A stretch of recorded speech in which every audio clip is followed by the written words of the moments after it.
Welcome to the Leave a Legacy podcast. Today is our first series, and really the aim or what we're trying to achieve with the podcast is to give business owners, professionals, really everyday South Africans access to prudent financial information and maybe help them not make the same mistakes that other business owners have made and get them to their finish line quicker than what they ordinarily would have gotten there. Today we have managing partner of HJW Attorneys, Megan Harrington-Johnson. It's also my fiance, so today's chat I'm sure is going to be very interesting. Thanks so much for joining us this morning. Straight off the bat, what I'd like to ask is obviously a massive move to start your own business. Fast forward 2 or 3 years, what has that experience been like for you? Obviously very frightening, having left the security of a very safe and strong background with a fixed salary and the certainty that you're going to get money at the end of every month. Setting up on my own, definitely terrifying, but we are now 4 years in, actually. I think we set up in 2018, and I have never looked back. It has been a great move for me so far. What is something that you learned about money in the last 12 months that you wish you'd known sooner? I think you need to understand, and a lesson that I've learned is that you're going to have to put in money to make money, and you can't stockpile everything. And that's something that I've learned over the past 12 years in particular. So what I'm picking up from what you're saying is that, I suppose, general advice to other business owners is sometimes, you need to reinvest those profits. You need to self-fund it to a degree to get to that next stage. Without doing that, it doesn't seem like you'll be able to maybe get over that next hurdle or grow the business past where it currently is. Yeah, you're never going to grow, especially in a law practice. We sell our time, and to make the business more profitable, you have to have people underneath you, which means you're going to have to invest in resources, and that takes self-investment. So our situation is a little bit different in that we run a partnership, so we don't leave money in the business because we're going to get taxed on it in any event. So we take money out. We take all the money out, but we have to reinvest it when it's needed or when we need to make a call on growth. So we need to make sure that that capital is accessible. So that's one of the things that I've had to deal with over the past couple of months while we've been on this growth trajectory. And when you say accessible, sort of what vehicles are you using within the business? What vehicles are you using in your personal capacity to try and make sure that you've got the funding, but like you said, you need to make sure that you've got liquidity? What are some of the instruments or the vehicles that you use in that space? So my situation is quite simple in that I have a separate investment property that I own where the bond is pretty much paid off, but I've kept the bond open and I just park money in that bond facility, and that's my access vehicle for when I need cash for the business. I obviously don't allocate all my cash to that bond. I just put the sort of, I call it a cash flow fund or my float for the business into that property. And I don't want to put... The more that I put in there, the better, because it offsets the interest on the rental that I get in on the tenant and the place in the property, so that I pay less tax. Okay. Talking about property, South African property, obviously quite a hot topic, very mixed reviews. I've got a property in my personal capacity. I've got 2 properties, obviously one that I co-own with you, and then we've each got our own apartments. What has your experience been with South African property? Good investment, bad investment, average investment? Not a good investment thus far, in my personal opinion. I have a 2-bedroom, 2-bathroom flat. That's an investment property. I had looked to sell it recently, but it's because it's paid off and because I like to use that access facility, it makes sense for me to keep it. I wouldn't go out tomorrow and buy another one, if that's what you're asking. In terms of primary residences, I don't see primary residences as a investment at all. But if you're going to buy a primary residence that's expensive, I would buy in a security estate in South Africa, as you and I have done, if you're going to be buying here right now. Okay. In terms of trying to work your money, I think the attraction towards property investments is that you are using the bank's money to a degree. and I suppose you're only really liable for that small shortfall, and at the end of a 20-year term or a 15-year term or 10-year term, you've got this asset on your books. Do you still see it that way?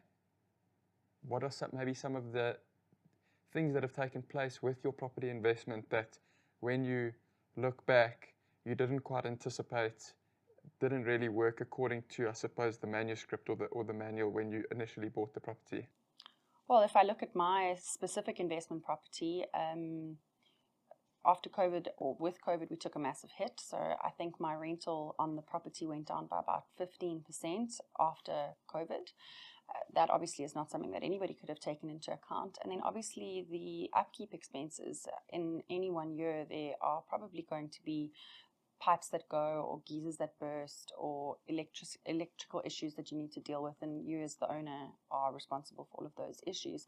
And then obviously we've just had a rates increase, so your interest goes up on the property, as does your City of Joburg rates. They've all gone up. So it's not a clear-cut investment, and I think you need to do those numbers very, very carefully before you get into anything like that. As I said, we've just done the numbers on mine, and it actually makes sense for me to keep it because of where it is in the payment cycle, but to go into it from scratch, I don't think that I would recommend it right now. Being in the legal space, I'm sure you've seen how money, whether it's a divorce or a battle for children, money surely plays quite a large part in the bulk of those arguments. Is that true?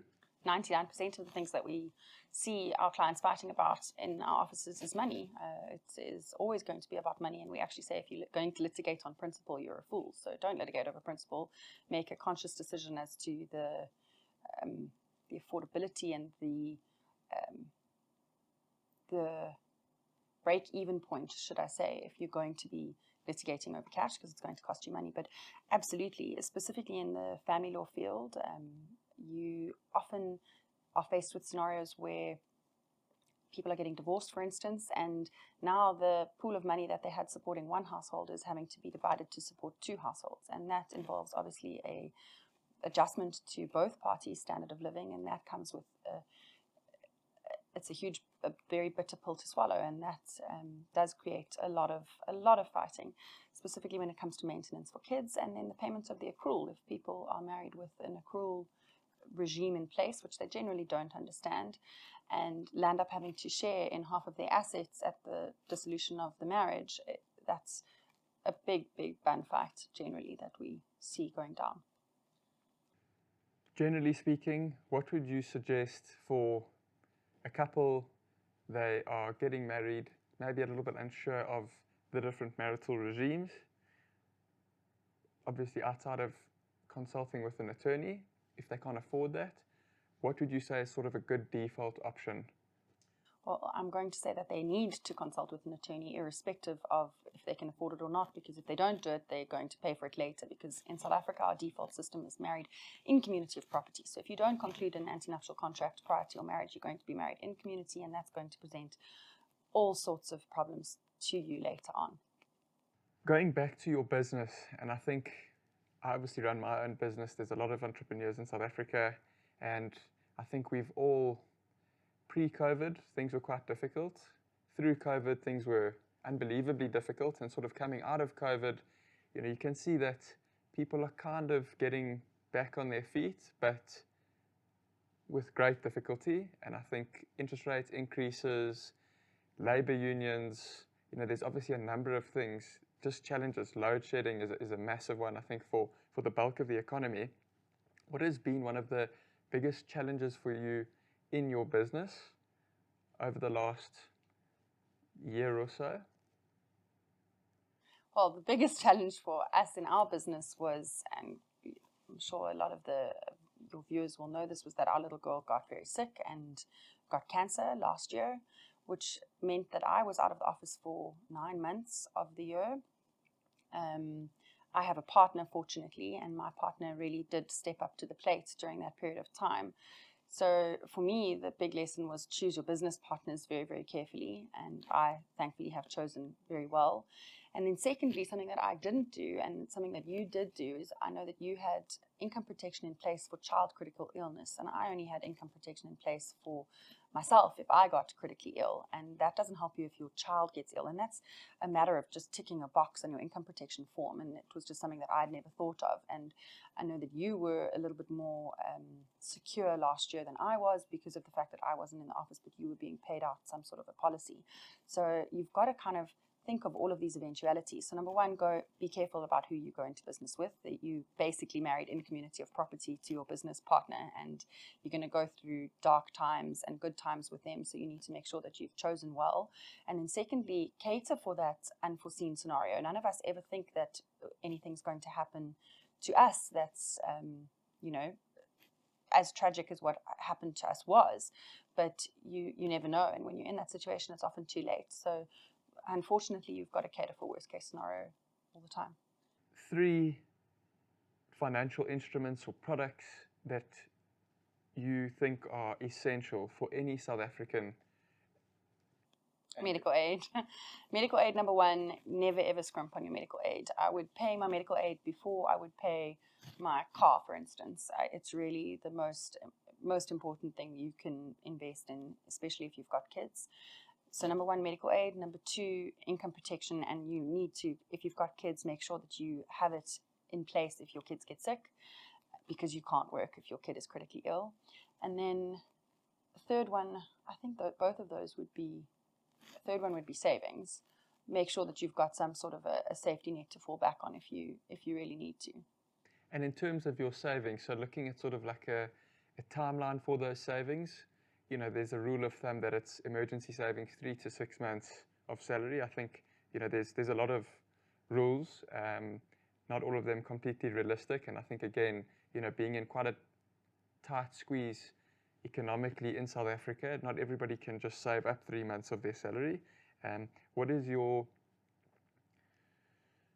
advice to those viewers in terms of where to start? I don't have a emergency savings fund. I don't have medical aid. I don't have income protection. I'm kind of on the bread line, kind of breaking even on a monthly basis.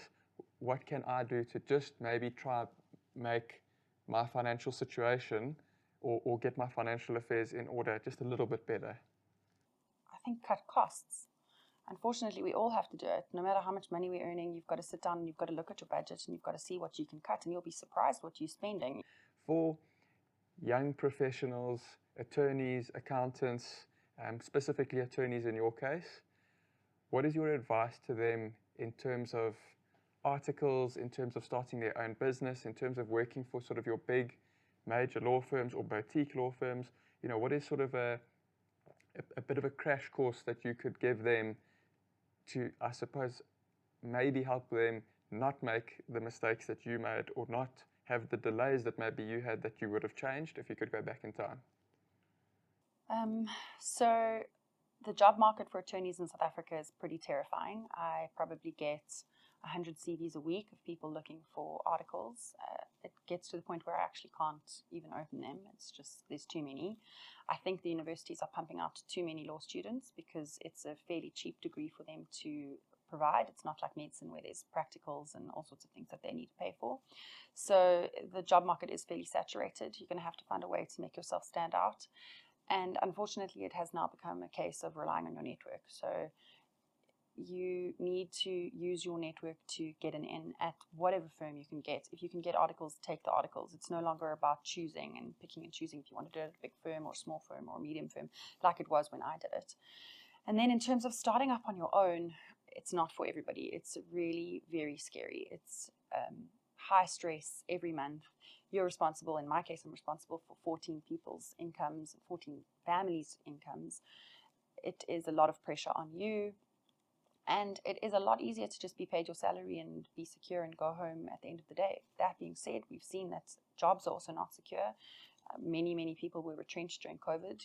You are just a number in a big company and you are never secure. So again, I sound very pessimistic with all of this and very fatalistic, but you need to make sure that you are preparing for worst case scenario all the time.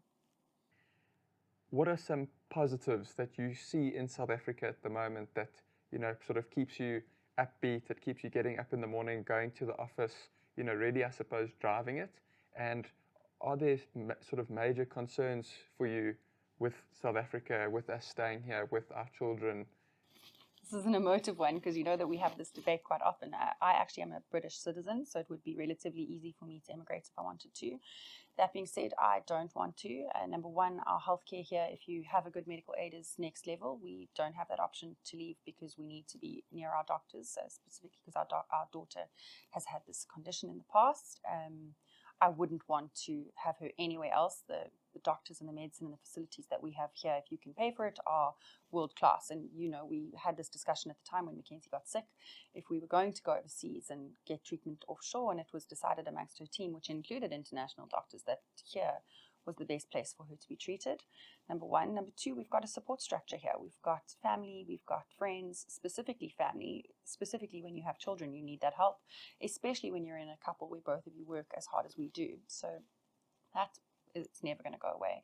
And we've got a massive opportunity here. I run a really successful business. I dictate my own hours. I'm my own boss. I could not go and work and be employed for somebody overseas, catching the tube every morning and going to sit at my desk and report to a boss. I'm completely unemployable now. So these are things that I've kind of had to think about. But yes, I am worried about our children. I am worried that there may not be jobs for them. Specifically, I see the CVs coming into me every day and just there not being any space for them. So I do stress about that. I think for us, and we've had this discussion quite a lot, is we need to make sure that we can pay for our kids to study overseas if that needs to happen. So you and I have made quite a conscious decision to put aside money for their education and to have policies in place for their education if that's what needs to be done. I suppose for other people in a similar position to us, they're not going to leave South Africa. They're quite happy to stay here. From an investment perspective or financial perspective, what are some tips that you could give those people to make sure that their children could possibly study abroad, to make sure that, you know, in the event that they do need to leave, there is a little nest egg? Some tips on that? Yeah, so my investment strategy right now is to invest offshore. The only assets that because I'm quite heavily laden in my assets here in terms of the investment property, in terms of the business, in terms of the joint home that we reside in, the rest of my money goes overseas. And it's actually much more simple than you would think that it is. Your investment advisor can help you with it. And every month we take a little bit offshore, whether it be into dollars or pounds, and they sit in hedged funds, and you'll know this answer better than me, that are linked to the dollar or the pound, and that's kind of my investment strategy right now. In closing, what are some things that you could, or some tips that you could give to other people that really battle with this financial anxiety to get through that on a day-to-day basis, whether it's talking to somebody, doing something, opening an account, kind of taking action? What are some things that you've done in that space that have helped sort of, you know, I suppose, lessen that anxiety burden and just making financial decisions a little bit less stressful and a little bit more enjoyable? I wouldn't call them enjoyable. I never enjoy anything to do with money. But number one, having a fixed nested egg in place and knowing that it can carry you for a certain amount of time, that takes a lot of weight off of my shoulders. And then number two, having somebody to be able to pick up the phone and say, listen, I've got X, Y, and Z. What do you think I should do? Should I put it into my house? Should I put it into my car? I have that.